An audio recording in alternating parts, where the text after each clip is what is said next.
Hello बच्चों, हमने अब तक कोडिंग क्या होता है, कोडिंग का यूज़ कहाँ होता है, प्रोग्रामिंग लैंग्वेज क्या होते हैं और एल्गोरिदम, फ्लो चार्ट और सूडो कोड के बारे में पढ़ लिया है। अब इस वीडियो में हम एल्गोरिदम, सूडो कोड और फ्लो चार्ट बनाना सीखेंगे।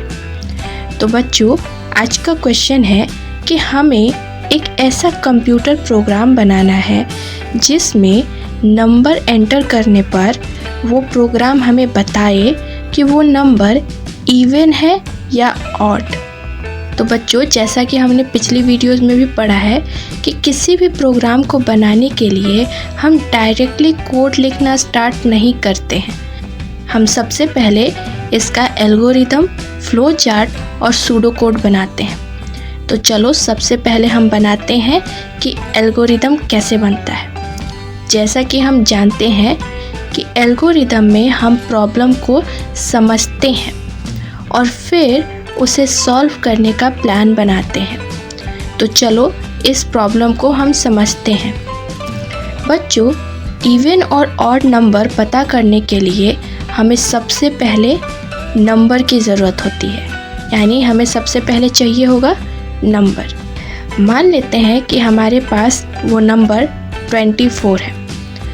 अब इसे हमें चेक करना होगा और चेक करने के लिए हम इस नंबर को 2 से डिवाइड करते हैं। अगर 2 से डिवाइड करने पर इसका रिमाइंडर 0 आता है तो इसका आंसर होता है कि ये नंबर इवन नंबर है।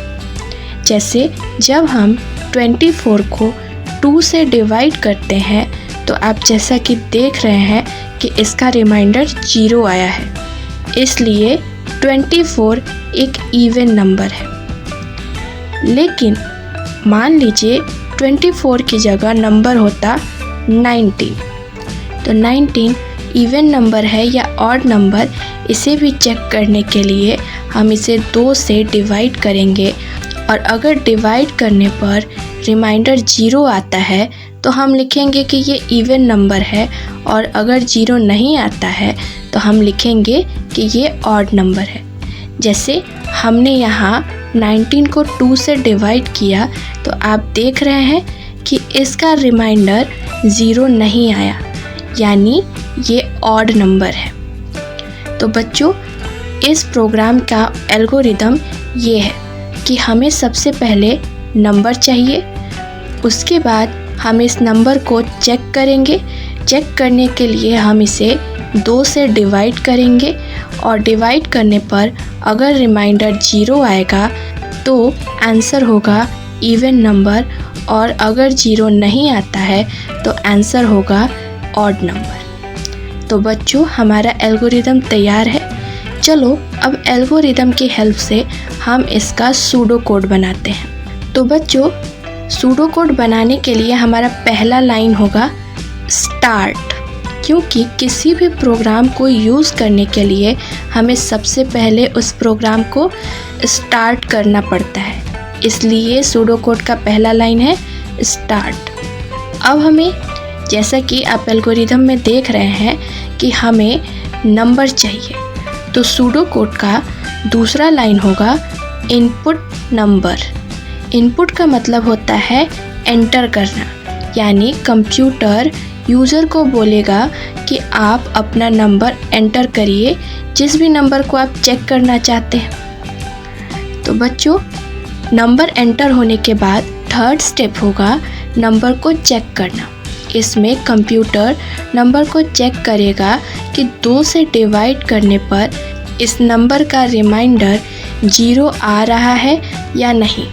तो बच्चों, इसके लिए हम लिखेंगे if number modulus 2 equality operator 0 then output even number, else output odd number. यानी अगर 2 से डिवाइड करने के बाद रिमाइंडर 0 आता है तो हमें रिज़ल्ट शो करना है इवन नंबर, और जब 0 नहीं आएगा तो हम रिज़ल्ट शो करेंगे ऑड नंबर। बच्चों, यहाँ एक बात ध्यान देने वाली है कि यहाँ हमने लिखा था नंबर मॉड्यूलस 2 इक्वालिटी ऑपरेटर 0।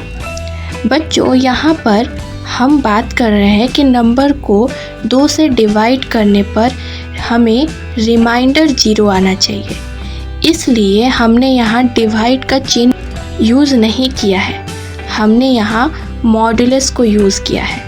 बच्चों ये परसेंटेज के साइन जैसा है, पर ये परसेंटेज नहीं है। प्रोग्रामिंग लैंग्वेज में इसे मॉड्यूलस कहा जाता है। इसका यूज़ रिमाइंडर निकालने के लिए किया जाता है। जैसे हम यहाँ डिवाइड करने के बाद हमें आंसर नहीं रिमाइंडर चाहिए।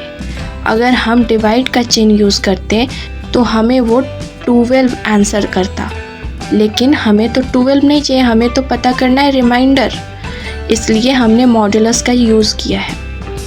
दूसरा इक्वालिटी ऑपरेटर। बच्चों ये इक्वल का साइन नहीं है, इसे प्रोग्रामिंग लैंग्वेज में इक्वालिटी ऑपरेटर कहा जाता है।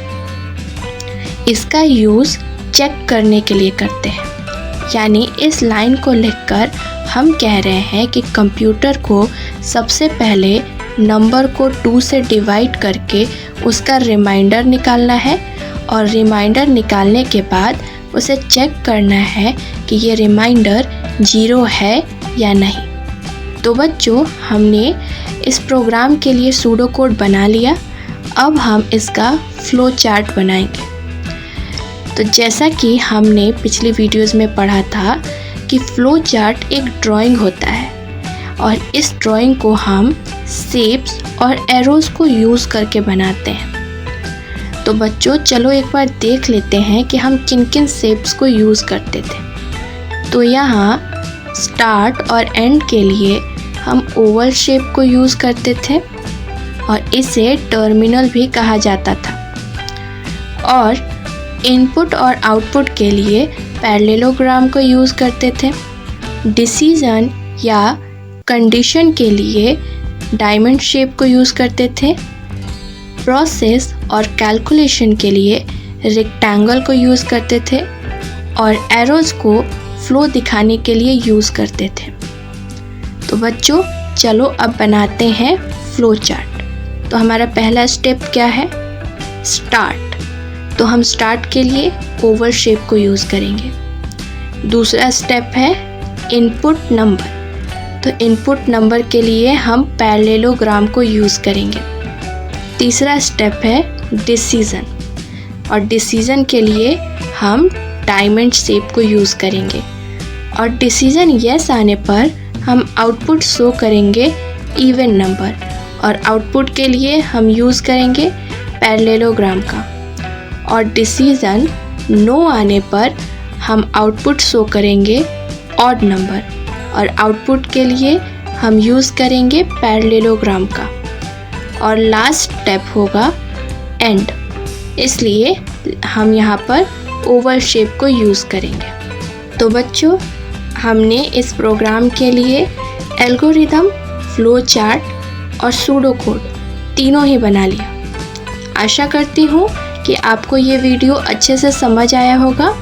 अगर कोई भी डाउट है तो आप कमेंट बॉक्स में कमेंट ज़रूर करें और आप इस टॉपिक का नोट्स ज़रूर बना लें। मिलते हैं नेक्स्ट वीडियो में।